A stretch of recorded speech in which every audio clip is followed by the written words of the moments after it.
ఈరోజు తోటి శాసనసభ్యునిగా 5 సంవత్సరాలు కొడంగల్లో చేసినటువంటి వ్యక్తి ఇప్పుడు ప్రస్తుత మాజీ శాసనసభ్యుడు నరేందర్ రెడ్డి గారిని ఈరోజు అక్రమంగా అరెస్టు చేసి తీసుకురావడం అనే దాన్ని మేము తీవ్రంగా ఖండిస్తున్నాం. మనం మొన్నటి నుంచి చూస్తున్నాం.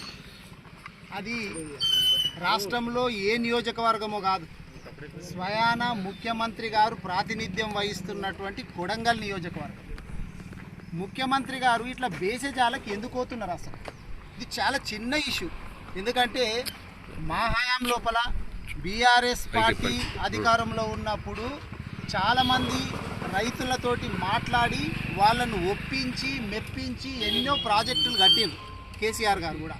కానీ ఎక్కడ కూడా ఇట్లా రైతులు వచ్చి అధికారుల మీద దాడి చేసినటువంటి సందర్భాలు అయితే చూడలేదు. ఇది నిజంగా ఒక మాటలో చెప్పాలంటే ఇది అధికారుల మీద దాడి కాదు, ఇది ప్రజలు రేవంత్ రెడ్డి గారి మీద దాడి చేస్తున్నట్టు లెక్క. ఆయన పోలీసుల పహారా లోపల, పోలీసుల ప్రొటెక్షన్ లోపల వాళ్ళకు దొరకట్లేదు కాబట్టి అధికారులు బలవుతున్నారు. అక్కడ అధికారులు అనేటటువంటి వాళ్ళు వాళ్ళ ఉద్యోగం చేసుకునేది. ఈయన ఏం చేయాలి? అసలు ఒక్కసారి ఆ నియోజకవర్గంలో ఉన్నటువంటి వాళ్ళు కలిసి మేము మాట్లాడి మా బాధ ఏదో చెప్పుకుంటామని పోతే కూడా వాళ్ళతోటి మాట్లాడడానికి సమయం ఇవ్వకుండా వాళ్ళని అరెస్ట్ చేసి వివిధ పోలీస్ స్టేషన్లో పెట్టింది మనం చూసినాం. రెడ్డి గారిని అరెస్ట్ చేయొచ్చు, రేపు ఇంకొకరిని చేయొచ్చు, ఎంతమందిని అరెస్టు చేసినా కానీ ఖచ్చితంగా బీఆర్ఎస్ పార్టీ ప్రజల తరపున ఉంటుంది, ఎండగడుతుంది. ఇప్పుడు వాళ్ళ కాల్ డేటా కూడా తీస్తే కూడా ఎవరెవరు అనేటటువంటిది వస్తుంది. ఈ బీఆర్ఎస్ పార్టీ నాయకులు కార్యకర్తలు కాకుండా వేరే పార్టీలో లేరా? కాంగ్రెస్ పార్టీ వాళ్ళు కూడా ఉంటారు. ప్రజలు అనేటటువంటి వాళ్ళు, రైతులు అనేటటువంటి వాళ్ళు కొంతమంది అంటే ఏ పార్టీకి సంబంధం లేకుండా ఉంటారు, కొంత పార్టీ సింపతి ఉంటారు. వేరే వేరే పార్టీ కాంగ్రెస్కి ఉండొచ్చు, బీజేపీకి ఉండొచ్చు, బీఆర్ఎస్కి ఉండొచ్చు, అన్ని పార్టీలకు ఉంటారు. మరి కాంగ్రెస్ పార్టీలో ఉన్నటువంటి వాళ్ళు కూడా భూములు ఉంటాయి కదా, మరి వాళ్ళని కూడా చూడాలి కదా. మరి వాళ్ళ కాల్ డేటా కూడా తీయండి, మరి అందరిని అరెస్ట్ చేయండి మీరు. ఇట్లా అంతేకాకుండా నేను నిన్న మాట్లాడుతుంటే ఒక ఆయన చెప్తున్నాడు, అక్కడ ఉన్నటువంటి వాళ్ళను పోయి కరెంటు బంద్ చేసి, ఇంటర్నెట్ బంద్ చేసి, ఏదో మొత్తము నక్సలైట్లను తీసుకొచ్చినట్లు మధ్యరాత్రిలో 1 గంట 2 గంటలకు తీసుకొస్తున్నారంటే ఏం జరుగుతున్నది అక్కడ?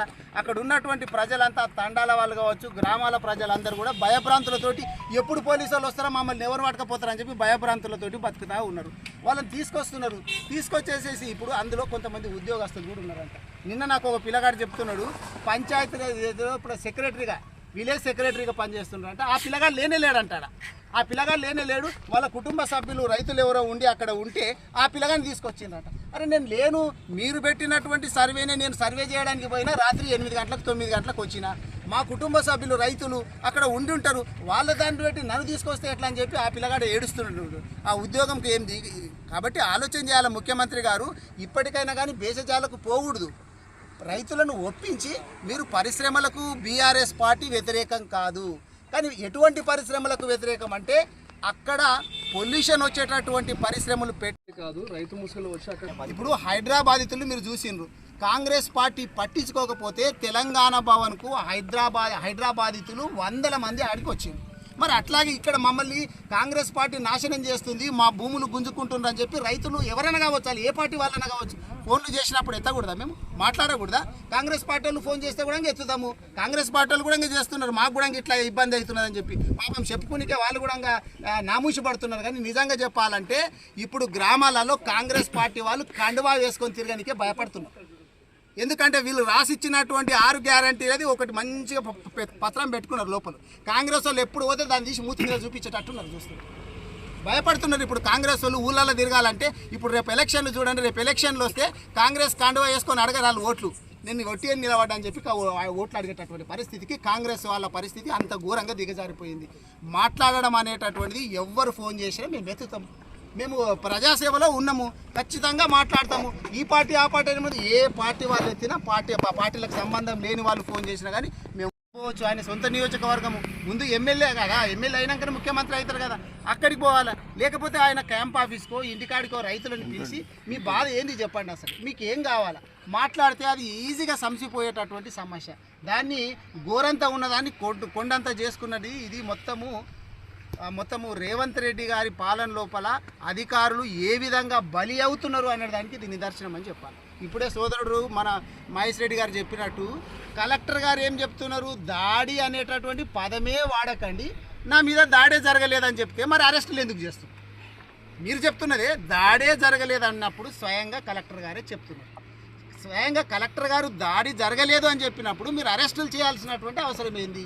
ఇక ఇప్పుడు నరేందర్ రెడ్డి గారిని ఇక్కడికి తీసుకొచ్చిండ్రు అంటే కార్యకర్తలు ఎన్నోసార్లు మాట్లాడుతుంటారు, నాయకులతోటి, ప్రజాప్రతినిధులతోటి, మాజీ ప్రజాప్రతినిధులతోటి మాట్లాడుతుంటారు. దాంట్లో తప్పేముంది చెప్పండి? ఇప్పుడు మాతోటి కూడా మాట్లాడుతుంటారు. ఇప్పుడు మాతోటి నరేందర్ రెడ్డి గారితో ఆయన మాట్లాడిండు ఎవరో సురేష్ అనే వ్యక్తి అని చెప్పి నరేందర్ రెడ్డి గారిని తీసుకొస్తే ఇప్పుడు నరేందర్ రెడ్డి గారితో మేము కూడా మాట్లాడుతుంది, మాతోటి ఇంకా పైన మా అధిష్టానం కూడా మాట్లాడుతుంటుంది.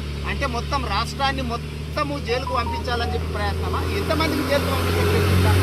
ఇట్లా కేటీఆర్ గారినో, హరీష్ రావు గారినో, కేసీఆర్ గారినో, మిగిలిన ప్రజాప్రతినిధులను ఇట్లా భయభ్రాంతులకు గురి చేస్తే మా తప్పులను బయటికి తీసుడు అనేటటువంటి బంద్ చేస్తారేమో అనేటటువంటి వాళ్ళు అట్లా ఊహల పల్లకిలో ఉన్నారు. అది చెప్పి అక్కడ వదిలేసేసి ఇక్కడ వచ్చి కోడంగల్ లోపల వీళ్ళు ఇప్పుడు రైతులు భూముల మీదనే ఆధారపడి వాళ్ళ జీవితమే భూముల మీద ఉంది. మీలాగా రియల్ ఎస్టేట్ చేసేటోళ్ళు కాదు వాళ్ళంతా. రియల్ ఎస్టేట్ చేసి ఇప్పుడు 50,000 లక్షలకు కొని నెక్స్ట్ కోటి కమ్మేటోళ్ళు కాదు. వాళ్ళు దాంట్లో విత్తనం వేసుకొని కలిసి కోసి దాని మీద బతికేటటువంటి వాళ్ళకి ఎంత అటాచ్మెంట్ ఉంటుంది చెప్పు భూమి మీద ఇప్పుడు భూమి పోతే వాళ్ళ బతికే పోయినట్లు ఆలోచన చేస్తారు. అటువంటి వాళ్ళని ఎంత సంజాయించాలి? అసలు దగ్గరికి తీసుకొని మంచిగా సంజాయిస్తే ఇది చాలా చిన్న సమస్య. ఇప్పటికైనా కానీ ముఖ్యమంత్రి గారు నేను కోరేది ఏంటంటే జరిగింది ఏదో జరిగిపోయింది, ఇప్పుడు ప్రజలందరూ కూడా తిరస్కరిస్తున్నారు అనేది అర్థమైపోయింది. ఎందుకంటే ఇప్పుడు కలెక్టర్ గారు 2 కిలోమీటర్ల దూరం లోపల లగచెర్ల గ్రామం లోపల గ్రామ సభ పెట్టినప్పుడు ఏంటంటే ప్రజలు ఎవ్వరు రాలేరంటే ఏమర్థం దాన్ని? ప్రజలకు ఇష్టం లేదు అనేటటువంటిది తెలిసిపోతుంది కదా. మరి అదే నివేదిక కలెక్టర్ కూడా రాసి పంపించేది ఉండే. గవర్నమెంట్ కూడా ఏం చేయాలంటే అరే మనం గ్రామ సభ పెట్టినా ఇక్కడ ఎవరు కూడా రైతులు వస్తలేరంటే రైతులకు ఇష్టం లేదు అనేటటువంటిది అర్థం చేసుకొని నెక్స్ట్ ఏం చేయాలనేటటువంటిది ఆలోచన చేయాలా. అదే కాకుండా ఇప్పుడు అక్కడ ఉన్నటువంటి నిఘా వ్యవస్థ ఏం చేస్తుంది, పోలీసు వ్యవస్థ ఏం చేస్తుంది? పోలీసులు ఇప్పుడు అంతకుముందే గతంలో 1 నెల క్రితమే అక్కడ ఉన్నటువంటి కాంగ్రెస్ మండలాధ్యక్షుడిని అక్కడ బంధించారు. మరి ఈ సంఘటనలు ఇవన్నీ జరుగుతుంటే కూడా నెక్స్ట్ ఏం జరుగుతుందో ఎట్లా